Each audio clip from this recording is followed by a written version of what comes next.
মুরগি কিন্তু ডিম পারে। আচ্ছা, মর্দা একটা গাছের ভিতরে আমরা দোষে 6টা আমরা এই গাছটিতে আমরা দেখতে পাচ্ছি। এটা কিভাবে সম্ভব? মর্দা গাছের ভিতরে আবার ফল ধরে, এটা অবাক করার বিষয় না?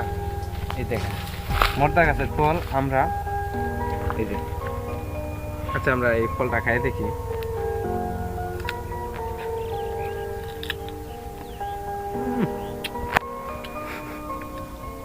বিশ্বাস করেন, কি বলবো, এত পরিমাণে স্বাদ, মানে যেটা আপনাকে মানে যেটা আপনার বিশ্বাসই করবেন না কখনো, এটা এত পরিমাণে স্বাদ।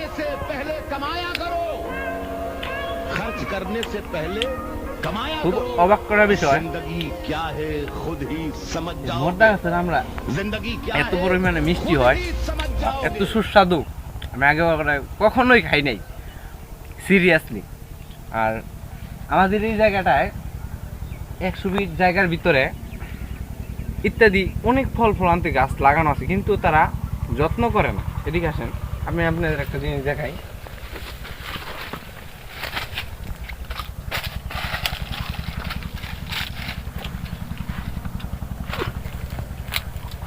যেরকম আমরা কিন্তু এই জায়গায় অনেক রকমের গাছ লাগানো আছে, কাঠবাদাম, চালতা গাছ, জলপাই গাছ, এমনকি মালটা গাছ।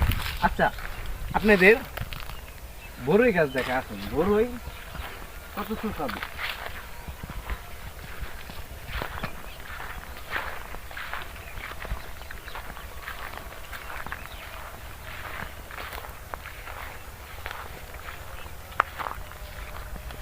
ধরো তুমিও একটা খাও, খুব সুস্বাদু।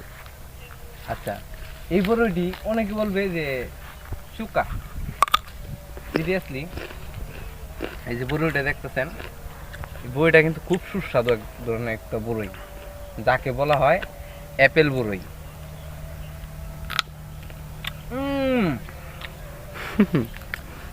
মাশাআল্লাহ, অনেক মিষ্টি,